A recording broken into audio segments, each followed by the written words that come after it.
আসসালামু আলাইকুম রহমতুল্লাহ। কেমন আছো? তো তোমরা যারা গত দিনের ম্যাথটা পারো না তাদের জন্য এবং আজকে আবার নতুন একটা কুইজ দেব। তো গত দিনের যে কুইজটা ছিল তার মধ্যে হাফিজুর রহমান তিনটে উত্তর দিয়েছে। তো ধন্যবাদ হাফিজুর রহমানকে, পাশাপাশি আমাদের সারিয়াকে ধন্যবাদ, কেননা ও প্রশ্ন করেছে যেটাও পারেনি। তো তোমার জন্য দেখো কিভাবে করবো। তো ম্যাথটা পড়ি প্রথমে, যে ময়মনসিংহ 2025 বা সিলেট 2019-এ একই প্রশ্ন করেছিল। প্রশ্নটা কি ছিল, যে পি ইকুয়াল টু 3 প্লাস 2√2 হলে প্রমাণ করো যে p root p plus 1/p root p equal to 10√2। এটা প্রমাণ করতে হবে, তো এতগুলো পড়ার প্রয়োজন নেই, এই জন্য আমি দ্রুত পড়ে ফেললাম। তো প্রথম যেটা তোমাকে স্টেপ 1, যে পি এর মানটা বের করে দেবো। রুট পি এর মান কত?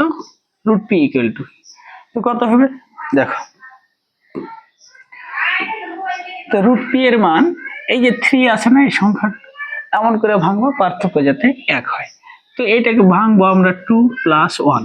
দেখো 2 থেকে 1 বাদ দিলে 1 এবং 2টা যোগ করলে সমান। এরপরে এটাকে রুট করবা, তাহলে √2 √1।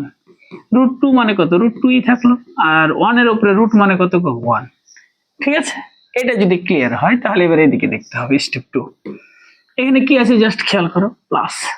যদি প্লাস থাকে তাহলে এই প্রথমের মানটা, যদি প্লাস থাকে তাহলে এই প্রথমের মানটা, ঠিক আছে। আর যদি এখানে মাইনাস থাকে তাহলে এই দ্বিতীয় মানটা। যেহেতু এখানে প্লাস, সুতরাং প্রথম মানটা আমরা নিয়ে ফেললাম, কত? √2। এই প্রথম মানটাকে আমরা 8 দ্বারা গুণ দেব। কত দ্বারা? 8। এরপরে প্লাস থাকলে -6, আর মাইনাস থাকলে +6। যেহেতু এখানে প্লাস, সুতরাং -6।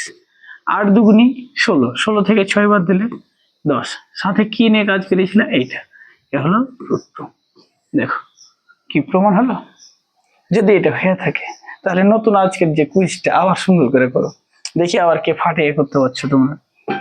এবার এখানে তো ম্যাথটা কোথাকার শোনো, এটা হলো প্রশ্নমালা 3.2 এর 16 নম্বর। তো আমার এখানকার টাইপ 6 এ পড়বে। এটা টোটাল বীজগাণিতিক রাশিতে টাইপ হলো 8টা। কয়টা?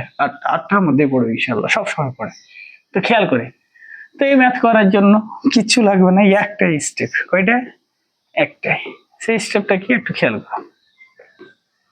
একটাই স্টেপ, যে এখানে তো এর মান দেওয়া আছে না, একটা √6 একটা √5 হলে a⁻6 - 1 divided by a Q এর মান নির্ণয় করো। এটা বইয়ের অঙ্ক নম্বর যেহেতু 16 নম্বর 3.2 এর। তো এটা প্রশ্ন, এটাও সৃজনশীল এবং অনেক বড়, বাট আমরা এখানে করবো খুব ছোট্ট করে, একটাই স্টেপে। যদি মাইনাস থাকে তাহলে দ্বিতীয় মান, যদি মাইনাস থাকে একটু আগে বললাম দ্বিতীয় মান, আর প্লাস হলে প্রথম মান। যেহেতু মাইনাস তাহলে দ্বিতীয় মান। এই দ্বিতীয় মানটাকে কত দ্বারা গুণ করতে বলেছি? 8। ঠিক আছে, এরপরে যেহেতু মাইনাস, মাইনাস থাকলে +6, আর প্লাস থাকলে -6। দেখো 5 × 8 = 40, আর 6 এ হলো 46, সাথে কত? এ হলো √5। কি ক্লিয়ার?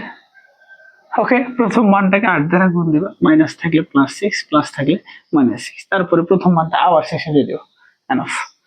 ওকে, এরপর তোমার বাসার হোমওয়ার্ক থাকলো এইটা। এটা কোথা? এটা 3.2 এর উদাহরণ 16। এটা একটা উদাহরণ, এটা বইয়ের অঙ্ক। কি? a = √3 প্লাস √2 হলে প্রমাণ করো যে a³ - 1/a³ = 18√3। এই চিহ্ন দেখবা, এখান থেকে একটা মান নিয়ে করবা। ঠিক আছে, দেখতে চাই আমরা। এবং ফাইনালি এটাও দিয়ে রাখলাম, এটাও ট্রাই করবা। ঠিক আছে, তারপরে অ্যান্সার দাও, দেখি কি অবস্থা তোমার। আসসালামু আলাইকুম।